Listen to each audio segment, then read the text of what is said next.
दोस्तों, प्रकृति अपना काम खुद ही करती है। मतलब यहाँ मेरा पौधों से है, क्योंकि पौधों को पता चल जाता है कि मौसम बदल रहा है, तापमान बदल रहा है, तो वो भी बदलना शुरू कर देते हैं और अपने पत्ते झाड़ना शुरू कर देते हैं। तो हमें भी उनकी कुछ मदद करनी है दोस्तों। तो चलिए वीडियो शुरू करते हैं।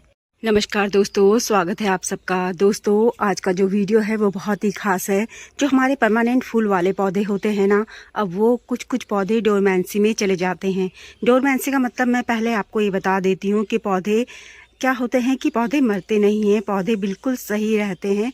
बस हमें उनका थोड़ा सा ख्याल रखना होता है, क्योंकि हम अपने विंटर के फूलों पे ज़्यादा ध्यान देते हैं और उन पे हम ध्यान देना बंद कर देते हैं। तो अभी से उनमें थोड़ा सा काम कर लें, उनमें क्या करना है क्या नहीं।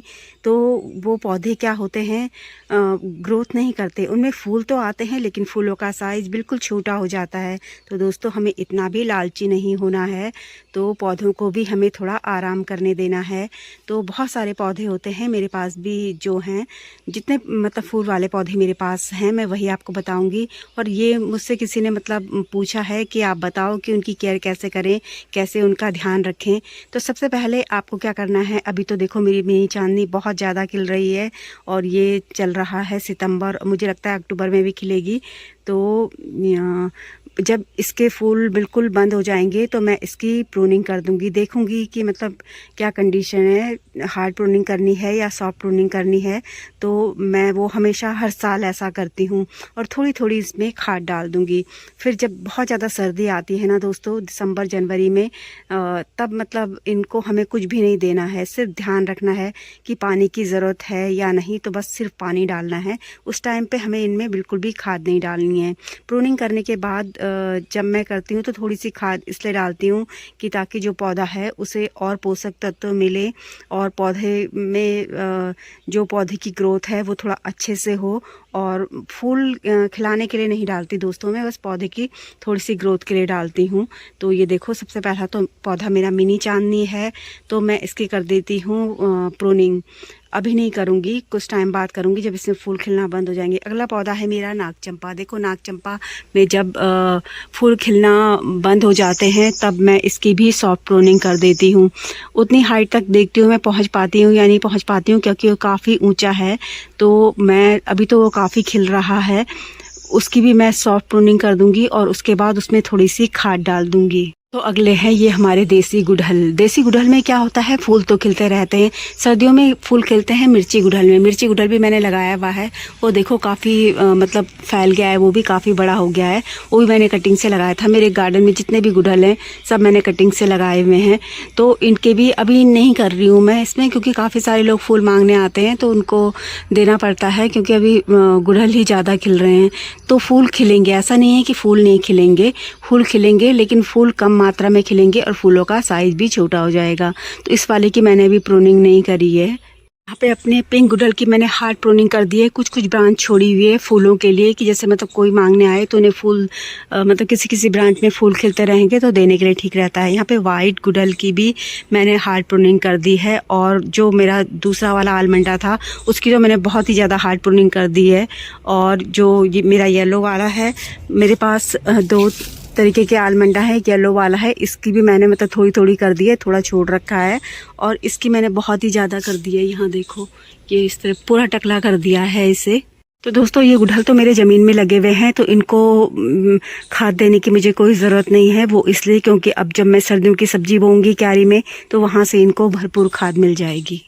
दोस्तों, अगला पौधा है मेरा सावनी। सावनी को देखो मैंने कैसा कर दिया है बिल्कुल ही। और मैं ना इसमें पानी डालना भूल गई थी, क्योंकि जब बारिश हो रही थी मुझे लगा कि इसमें पानी होगा अच्छे से, कहीं और वाटरिंग ना हो जाए, तो मैं पानी डालना भूल गई थी। तो दोस्तों, जब बारिश हो रही होती है ना तो हमें ये भी ध्यान देना होता है कि मतलब पौधे सूख तो नहीं रहे हैं, कहीं कोई पौधा मतलब इस तरीके से सूख तो नहीं रहा है। तो इसमें भी अब फूल नहीं खिलेंगे, इसमें बहुत फूल खिले। तो इसकी भी मैंने वैसे कर दी है इसकी, यहाँ पे आप देख सकते हो ये मैंने कर दी है, लेकिन फिर मैं और भी कर दूंगी इसकी काफ़ी सारी। और इसमें भी थोड़ा सा फर्टिलाइज़र डाल दूंगी, सिर्फ इसकी ग्रोथ के लिए गोबर की खाद डालूंगी। जिसमें भी डालूंगी गोबर की खाद डालूंगी, कि थोड़ा थोड़ा इनमें नई ब्रांच आ जाएं और ये पौधे इनको मतलब सर्दियों में बहुत ज़्यादा ठंड से, कोहरे से लड़ने के लिए ताकत मिले। दोस्तों ऐसा ही फायर क्रैकर्स है, लेकिन फायर क्रैकर्स में अभी फूल खिलेंगे, सिर्फ इसमें दिसंबर और जनवरी में फूल नहीं खिलते हैं, बाकी इसमें खिलते रहते हैं। इसी तरीके से ये है, ये भी मतलब बहुत ज़्यादा सर्दी आती है तभी मतलब डोरमेंसी में जाता है, वरना इसमें फूल खिलते ही रहते हैं। देखो कितनी कलियाँ बनी है, बहुत ही सुंदर। और मधुकामनी के साथ भी मैं ऐसा ही करूँगी। अभी तो इसमें मतलब फूल खिल रहे थे, कलियाँ बन रही हैं, फूल खिल रहे हैं, लेकिन जैसे ही मतलब इसकी कलियाँ फूल खिलना बंद हो जाएंगे, मैं इसमें भी ऐसा ही करूँगी, इसकी प्रूनिंग कर दूँगी, थोड़ी सी खाद दे दूँगी बस। दोस्तों यहाँ कनेर में मैं अपना ऐसा कर चुकी हूँ, देखो, और यहाँ इनमें छोटी छोटी ब्रांचें भी आ गई हैं, मतलब जैसे जैसे टाइम मिल रहा है वैसे वैसे मैं कर रही हूँ। साथ ही मैंने मोगरा में भी कर दी है, ये देखो इस तरीके से। और यहाँ पे इसमें नए फुटाव भी होने लग गया है, नई नई ब्रांच भी आने लग गई हैं। हाँ, एक्जोरा की मैंने हार्ड प्रूनिंग कर दी है, लेकिन साथ साथ मैंने इसमें फर्टिलाइज़र भी डाल दिया है, क्योंकि मैं सोची हूँ कि इसमें क्या पता फूल आ जाए, क्योंकि नई नई पत्तियाँ आ रही हैं ना, तो इसमें मैंने फर्टिलाइज़र भी डाला है। फर्टिलाइज़र डाला है सारा किचन वेस्ट का, जो किचन वेस्ट होते हैं सब्जियों फलों के छिलके, उनको ही मैंने डाला है इसमें। और अभी तो इसमें फूल खिल रहे हैं, तो मैंने यहाँ देखो सब कर दी है ये, और इनमें नई नई ब्रांच आने लग गई हैं। और किचन वेस्ट का वैसे मैं गोबर की खाद डालती, लेकिन किचन वेस्ट का फर्टिलाइज़र मैंने इसलिए डाला है कि ये जो नई आ रही है ना, इसमें ये टहनियाँ ये काफ़ी, देखो कुछ कुछ काफ़ी बड़ी भी हो गई है, और कुछ को मैंने कल ही काटा है, तो हो सकता है कि इनमें अब फिर फूल आएँ, क्योंकि अभी तो इतनी ज़्यादा सर्दी नहीं हुई है। बहुत ज़्यादा सर्दी तो पड़ती है दिसंबर और जनवरी में, तो इसमें अभी भी फूल आने के चांस हैं। दोस्तों लिली की भी पत्तियां मैं पूरी तरीके से काट देती हूँ। ये मेरा वाइट कनेर है, इसकी भी मैंने काफ़ी हार्ड प्रूनिंग कर दी थी। देखो फिर इसमें फूल खिले थे, फिर इसमें मैंने हार्ड प्रूनिंग करी, तो अभी ये देखो सितंबर चल रहा है, तो इसमें फिर ये कलियां बनना शुरू हो गई हैं। तो यहाँ देखो मैंने इसकी काफ़ी हार्ड प्रूनिंग कर दी थी, ज़मीन में ही लगा हुआ पौधा है और बहुत बड़ा है, तो अभी इसमें फिर फूल आएंगे। उसके बाद मैं इसकी अच्छे से हार्ड प्रूनिंग कर दूँगी और ज़्यादा, क्योंकि बहुत ज़्यादा सर्दी में तो फूल आते नहीं हैं ना। हाँ, मेरा ये मेहरून श्रिम्प देखो मतलब कितना ज़्यादा फैल गया है, इसको तो मैं संभाल भी नहीं पा रही हूँ, बिल्कुल भी नहीं। तो देखो ये कैसा लटका हुआ है, और बहुत ही ज़्यादा, ये देखो कितनी ज़्यादा कलियाँ बनी हैं, कितने ज़्यादा फूल खिले हैं, मैं दिखा नहीं पा रही हूँ। कल ही मैंने इसको संभाला था, ये देखो यहाँ इस तरीके से।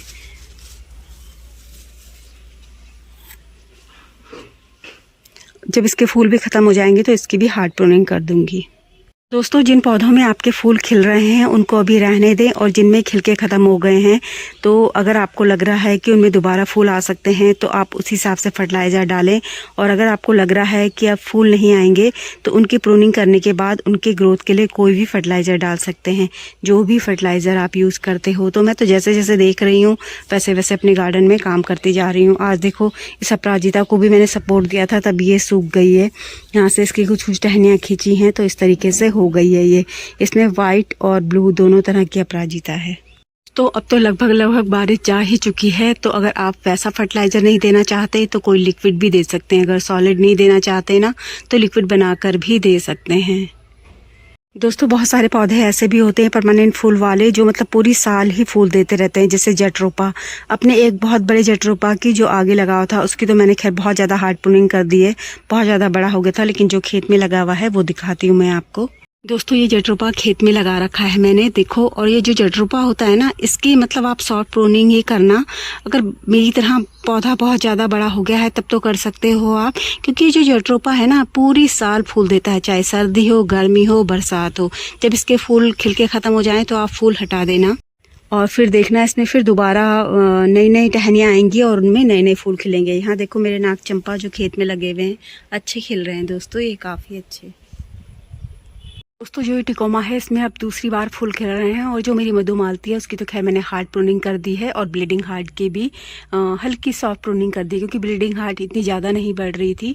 तो ये टिकोमा की तो मैं नहीं कर पाती हूँ, क्योंकि वो तो देखो कितनी ऊपर है, लेकिन जित मधुमालती थी उसकी पूरी ही कर दी है मैंने। और इन दोनों में मुझे फर्टिलाइज़र डालने की ज़रूरत नहीं है, क्योंकि दोनों खेत में लगे हैं, खेत में जो भी डलेगा वो इनको अपने आप ही मिल जाएगा। दोस्तों अगर आप अभी से फर्टिलाइज़र डालेंगे तो पौधे अभी अपना काम कर रहे हैं, और अपनी जो एनर्जी है वो अपने मतलब ग्रोथ में लगा रहे हैं। लेकिन अगर आप बहुत ज़्यादा सर्दी हो जाएगी तब फर्टिलाइज़र डालोगे, जैसे दिसंबर और जनवरी में, तो इतना कोई फ़ायदा नहीं होगा, कोई भी मतलब बेकार ही है।